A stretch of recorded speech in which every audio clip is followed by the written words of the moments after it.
Good morning. Thank you for joining us today. I'm very excited for our new series, Perfect Beer Talk. The basic common point that brings us all together is being beer lover. For me, beer is the most celebrated beverage in the world. In the first episode of the Perfect Beer Talks, we will discuss beer history as ancient as civilization history. I'm sure today I hear more from our great guest, Tara. So Tara, welcome.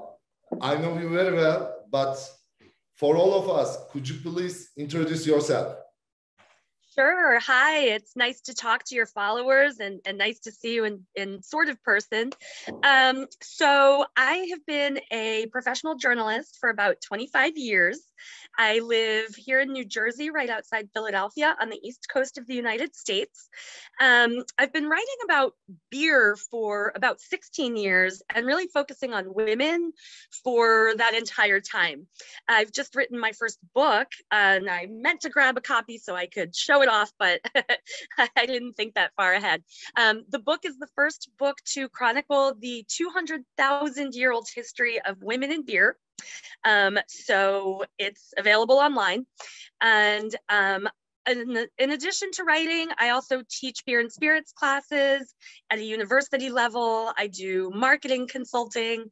I do a lot of speaking engagements, and almost all of it really does have to do with beer and some spirits, sometimes wine. Thank you. So Sure. You have an excellent book about women's place in the beer industry. We are also following your articles in Forbes. And plus, you are playing an amazing role in International Pink Boots as a volunteer. So for me, it's great to host you in very meaningful day, International Day for the elimination of the violence against women. Yes, thank you. Can you tell us about your passion for beer and what is the relation between you and beer?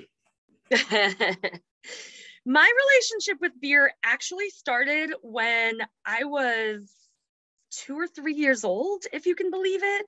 So, as you know, we in the States don't have quite the open drinking culture that people in other parts of the country do. So when I was a kid, my dad used to drink Budweiser whenever we would go out on the boat or go out to dinner.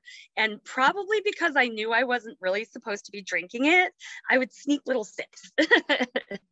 And then fast forward about 20 years, excuse me, and I went to college in Boston in the 1990s, and I'm really dating myself by saying that. And Boston in the 90s was what I call the heart of the microbrewery movement on the East Coast in the 90s. And I say microbrewery because that's what we called it back then. And so I've had a lifelong interest in beer as a consumer. And then back in 2005, I was living in the Philadelphia area, as I am now, and I left my TV career and started working as an independent journalist. And at the time, my biggest client was the Philadelphia Tourism Bureau. And so I was writing a lot about new breweries opening up, new beer bars, gastropubs, as we even called them back then. And excuse me, really saw the potential for craft beer to boost local economies. If I might pat myself on the back for a minute, I predicted beer tourism long before it became a thing. So I decided to start focusing on writing about beer at that time. Also, in 2005, I believe Philadelphia was the best beer city on the East Coast. So there was a lot to write about. There was a lot of energy and activity. And so in addition to seeing that beer could really be a boon to local economies, which it has become worldwide, I really liked the eco-awareness that the craft brewing industry had and still does. And I really liked the community aspect of it. I liked the idea that if I had a brewery and just needed a pinch of hops in an emergency, I could go to my quote unquote competitor down the street and take some. or borrow some, not steal them. I don't advocate that. And so I really wanted to promote that. I saw a lot of possibility for good in the industry. And I am really happy to say that despite its problems, I think at its heart, it's still a community that has its values in place more than most. Okay, thank you. So, as you know, pub is the abbreviation of the public house. It's an establishment providing alcoholic beverages since Mesopotamian civilization. And beer takes daily part of all of our lives. So let me give you an interesting example. For example, in 70s, when Irish Bank went on strike for 6 months, people went to pubs to cash their paychecks and keep the economy alive. My question to you, where did pub culture actually come from? Yeah, that's a great question. And, you know, as you were reading the question, I thought of something I hadn't thought of before, and I'm just going to say it before I really dive into the answer. I think that maybe craft breweries are the contemporary American version of the pub. Which is really neat because, you know, people go to there during the day, they bring their families, they're not there to pound shots, right, or dance on the table. They're there to be with friends and appreciate community and some good liquid. So thank you for your question, because that made me think of that. Now, where pub culture comes from, we need to go way back, probably to Mesopotamian times. And what we're talking about is current day Iraq and Iran, about 4,500 before Common Era, before Christ, BC, what we tend to say in America. And they're mostly referred to more as taverns now by historians than pubs, but really kind of same thing. Women were the original brewers in almost every single society throughout history. And that's because people drank beer and cider and mead as their daily beverage. They didn't watch football necessarily with the beer. They didn't go home after work for a beer. They drank it morning, noon, and night because it was what was really supplying their nutrition beverage-wise throughout most of history. So what happens when something becomes part of a meal? Usually women do it. It's a kitchen chore, right? So what has happened throughout time and space with astonishing consistency is that women who might brew extra, more than their family needed at any given time, would then sell it to other people in the town, sell it to their neighbors who might not have had enough. And one of the ways that they would sell it would be to have people come into their homes and pay them, you know, whatever coin or currency they might have been using at the time, and just kind of stand around in their house and drink the beer. You know, that would be basically, for the most part, in their kitchen or like a little side room if they could afford it. Maybe there would be stools, maybe not. But there would have definitely been a lot of kids running around. You know, the wife who was brewing the beer would also be doing like 5 million other household things at once. I can't say it was that much of a relaxing space. But so that's how it started. And then taverns evolved to occupy their own spaces outside of the home. And in a lot of places for a long time, women did tend to run those as well.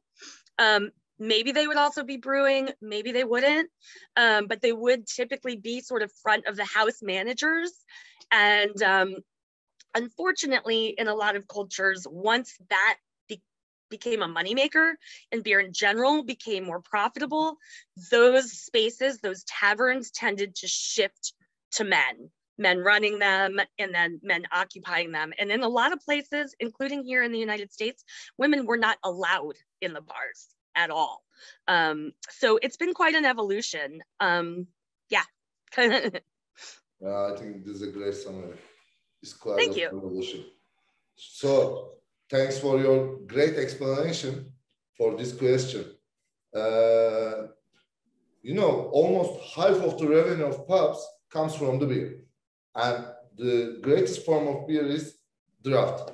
That's why we are building Internet of Beer. But Right. besides all of this, do you think what makes a pub great? What? I do love the pub. I love going to Europe, especially the British Isles, you know, and finding these like 700-year-old pubs with like all these little dark nooks and crannies. And I always want to try to sit in like every single one of them. And we do replicate that a little bit here in the United States, but I wish we did have more of it. So what makes a great pub? Environment, obviously. So what makes up a good environment? Is it somewhere where I can go in and feel like people care about me? Or is the place dirty? You know, if the place is dirty, the bartender's like, here, what do you want? That's not a great pub, right? A great pub is clean, it feels welcoming, maybe there's some plants. I just personally like plants. You know, I feel like the bartender is knowledgeable and cares about the product and the establishment and the clientele. And my friend says there are two elements to a good party: music and lighting. So we can't overlook those. But I don't like when the music is too loud. And I think that's more of an American bar thing than necessarily a pub thing. But music quiet enough that we can talk, because otherwise, really, why are we there? And I think pubs can go the extra distance. And I'm so happy that you mentioned that it's national. I forgot what you said the exact name of it is, but a day to recognize violence against women. I think there are a lot of ways that pub owners can make spaces more welcoming to women specifically, by making sure that the staff is trained to keep an eye out on any women. And this goes for everybody, not just women, but women do tend to be victims of violence and harassment more than men do. Make sure the staff is trained to look out for the women who are there. Keep an eye on things that might not feel right, you know, so that you're cultivating a safe space for all of your customers. I think that's really important.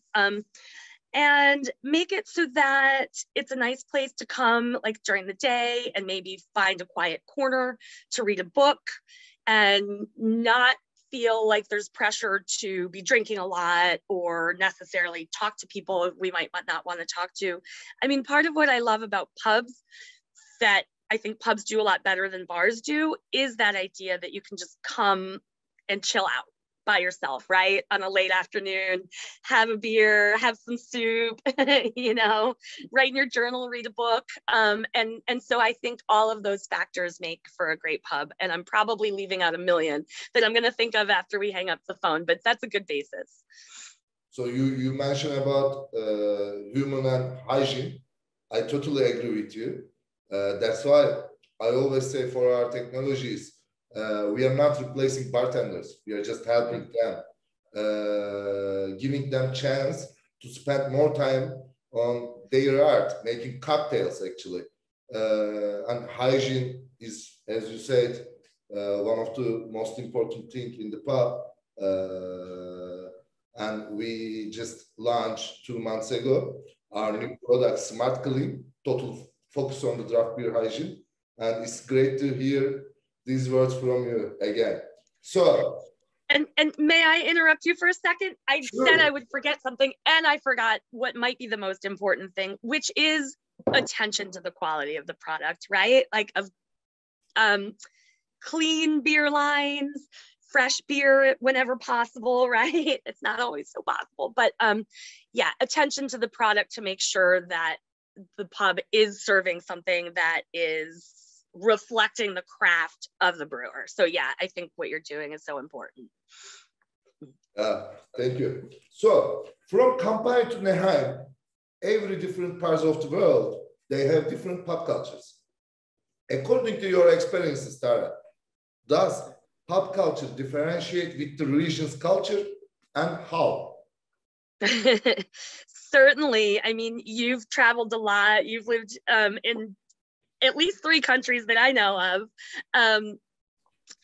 Yeah, I think the variations between pub culture really reflect the communities that they're in, right? So when I think of a pub, the first thing I and probably most people think of is Ireland, and to a little bit of a lesser extent England, but British Irish pubs. And I love Irish people. Irish people make me so happy. So you go to a pub in Ireland or I go to a pub in Ireland and I'm excited how are to you with the green beer? Green beer. Not so great, but you know what? Drink what makes you happy. um, yeah, you know, I think in Ireland, you might have like a very social experience. In fact, when I was in Dublin last time, I had a very long conversation with a very drunk older gentleman wearing a suit who proposed marriage to me at least 10 times in the conversation. And I'm pretty sure he was serious. And that's an experience I will always remember.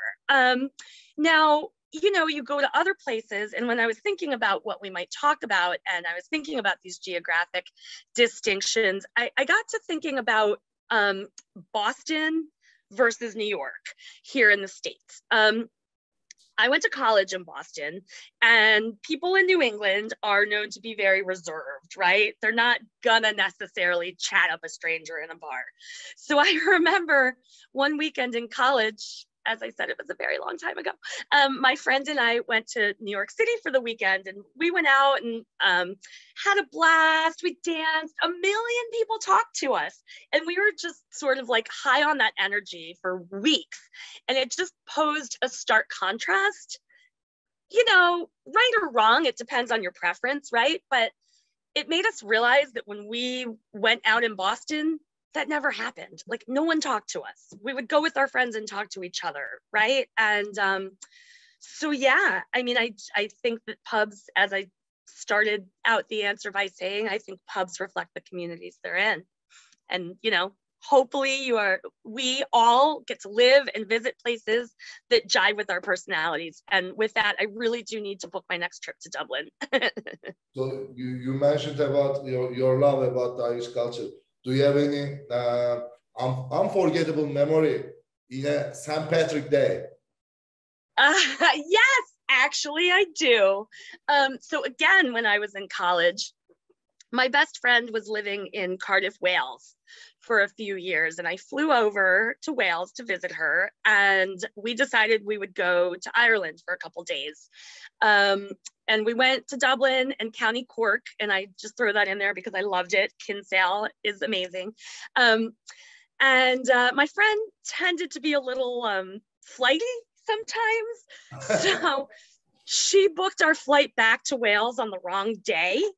She booked us back on a Sunday.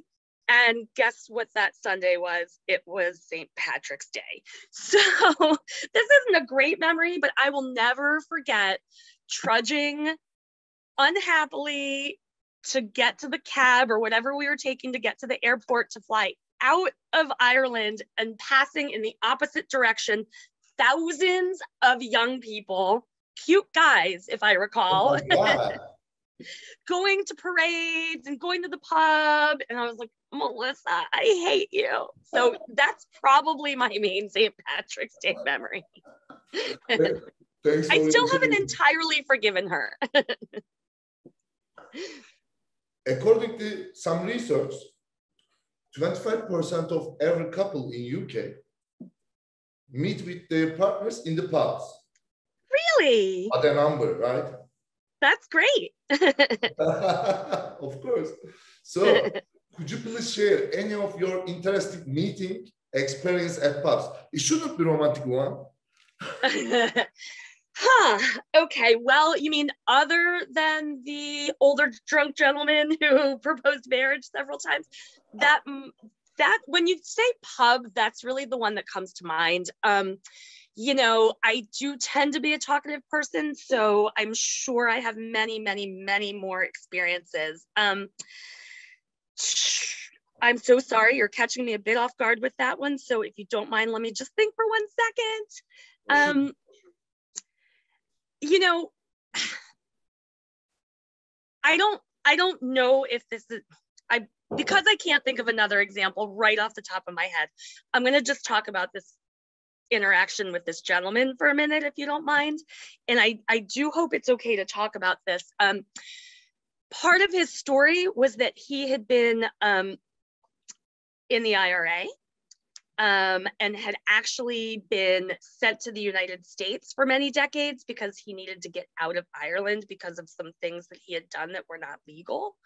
And that part of the conversation, that part of the interaction actually stands out to me more than the marriage proposals, because here was a stranger telling me, like, and he was being really honest and authentic and open and sharing sadness about like the losses that he had experienced because he basically like had to just ditch his life and move to another country. And it was really like just a conversation that taught me a lot about that organization and period of time and the politics that went on behind it, and also like a lot about human tenderness and suffering. And I'm getting a little emotional, to be honest. So I'm sorry that's the same conversation, same, you know, incident, but yeah, that just right today is really standing out as by far my most meaningful pub encounter.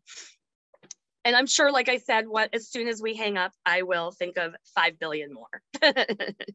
Okay, interesting. Okay, this is my last question. Then we will have a Q&A part with our audience questions. Okay. My last question, Tara. One of the most dramatic changes in the recent years has been increasing in the women's position. Yeah. If we look deeper, women breathe beer throughout most of human history. Ninkasi. She is the goddess of the beer. Yep. And what do you think about the women's places in Brewhouse? Well, thank you for giving me an opportunity to plug my book again, because as you know, the name of the book is A Woman's Places in the Brewhouse, A Forgotten History of Alewives, Brewsters, Witches, and CEOs. So clearly, I think women have a very fundamental place in the brewhouse. Not only have women been society's original brewers in practically every society since the beginning of humanity, we are now reclaiming that legacy thanks to the craft brewing industry. And what I've seen in the United States is that 2013 was a pivotal year for women in brewing. Before 2013, when we would see a woman in the brewing industry, typically she'd be a sales rep, she'd work in HR, human resources, or she'd work in the lab. And those are all fabulous, important positions. But we really didn't see many women in production. We really didn't see many women at all in like the ancillary fields like supply chain. 2013 seems to be a year that people started noticing not just a lot more women in the industry, but women in all aspects of the industry. And that could start with production within the brewery. But I also want to give credit and acknowledge, you know, the industry as a whole, that sometimes we forget to talk about anything that happens outside the brewery walls. And so now I know a bunch of women who grow hops. One of my good friends is a maltster on her family farm. You know, we just see women in all, like, deep and wide now in the brew house and in the supporting industries. And I'm so gratified to see that. What do you think about women in the brew house? I'm happy to see every day the number of women increasing in our industry. It's great to see this. I hope it will be doubled in next years. So now we have a Q&A part. We are looking forward to hearing any questions. You can write your questions to our chat. When the questions comes, I will convey to you, Tara. Sounds good. I just pulled up the chat bar. I'm assuming I can see whatever. Yep. What is my favorite? Too. From Thomas Masgen. Okay, it's a great question. What is your favorite beer? So my favorite beer style is a Mexican stout, and we don't see nearly enough of them in the United States. And I'm not even sure if it's a thing at all outside the United States. To be honest with you, I'm not even sure if they're making Mexican stouts in Mexico. I need to make myself a note to check on that. But so what is a Mexican stout? If you've ever had like an Aztec drinking chocolate, which is a fancy way of saying a Mexican hot chocolate, you know that there are all these really fun, exciting ingredients in there. So what are we talking about? Baking spices like cinnamon or nutmeg. Often there's going to be chocolate in a Mexican stout. Vanilla is often a factor. And the cherry on top of the sundae is that there's always some element of heat, some kind of pepper. And I just can't think of anything better than combining a nice sweet stout with spices and something spicy.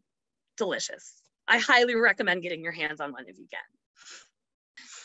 For me, my favorite one in general, of course, perfect draft beer. But to be specific, Brewdog Punk IPA. Have you ever drink it? Oh, Brewdog Punk IPA. Sure. Yeah. I love it. I love it. Okay. So they're doing a non-alcoholic version of Punk IPA too. Have you gotten a chance to try that? Yep. Yeah. So from Mark, he's asking your favorite city to drink draft beer. Interesting question. I don't want to necessarily assume that all these questions are for me. Should we both answer them, or should we ask people to specify, or should I just go ahead and answer? Oh, actually, just for example, for me, which city is favorite for a draft beer? Of course, Pubinno cities in the world, like Tel Aviv, Istanbul, like Mexico City, like Toronto. But otherwise, London could be a great option. How about that? Amsterdam is not bad. Maybe the first option is not draft beer there, but what do you think? I'm gonna plug my own city for a minute. We have a really thriving draft culture in Philadelphia, and what a lot of people remark about Philadelphia's draft beer culture is that it's incredibly diverse. There are cities that are like go all the way with locals and like don't really get a lot from outside. Well, Philly is super supportive of our locals, but also we get some of the best Belgian draft beer available in America here before anyone else. We get beers from all over the world, and if they're available on draft, chances are pretty good they're actually being served in pubs on tap in Philly. Do you think Oregon is the still capital of the craft revolution? It's a good question. I don't necessarily want to say yes or no, because I think that there might not just be one American capital for that anymore. I mean, it's certainly a fun argument, but you could throw in Denver, Colorado, Fort Collins, Colorado, Asheville, North Carolina's got a killer beer situation. Colorado. Chicago has really come up in recent years for beer. San Diego. So I won't pick one city, but definitely, I'm about actually to go to Oregon and hit a couple cities on my beer tour, and Oregon absolutely is phenomenal for beer culture and pivotal in craft beer history. So it's regardless of whether somebody thinks it's the best or just among a lot of best, it certainly has earned its position. All right. Another question from Juanita, and I'm really curious about your answer about this question. Several beer brands are working on a draft beer system for home. What do you think about that? I think it's fine. I think that businesses need to adapt to changing consumer desires, and our desire, even before the pandemic, has been to stay home a lot more, which I guess isn't great for the pub business at all. But I think it's a good pivot for breweries to be able to generate additional revenue streams. I've checked out a few, not made by breweries, but made by actual companies that have done this. It's been a couple years. I thought the beers were fine. I found it to be a little bit limited because one of the ones I tried was only able to sell California beers in California. So like once I ran out of the initial few that they sent me, I've had this machine sitting in my basement for like 8 years now that I can't even do anything with, which I guess is a bit of a tangent. So as long as the breweries partner with a company that really knows how to make a quality product that emphasizes all of the attributes of a quality beer, I think it's good. I think that will help the breweries, maybe not the pubs so much. Okay, so another question from İlker. He said that different brands, different types of beer have different glasses. Do you have any favorite glass? If so, which one? I'm going to joke and say that I'm drinking coffee I sent out of a beer mug, but it's actually a coffee mug with a brewery name on it. No, they're not paying me to do that. Salud. I really like the TQ glass. It looks cool. It feels good to hold. It's like a wine glass, but edgier, I think. I also, because I'm such a stout girl, I do enjoy like your brandy snifter for a beer. Especially now that we're in winter, I love putting my hands around a nice snifter of stout and letting it warm up in my hand and, smelling the evolution of the beers. So I'd say between those two. What about you? Do you have a favorite glass? Or do you love all of your children equally? just very classical pint glass. I love it. Oh, yeah? Yeah, Okay. simplicity is the ultimate form of the sophistication. That's my philosophy. That's a great mantra. I like it. Okay, thank you, Tara, for answering all of the questions and your great talk. I love your energy. It was a pleasure to host you, and thank you for attending. And we hope you enjoyed for these talks. We will keep on our series, Perfect Beer Talks. Keep in touch. Thank you so much, and happy Thanksgiving to the Americans out there.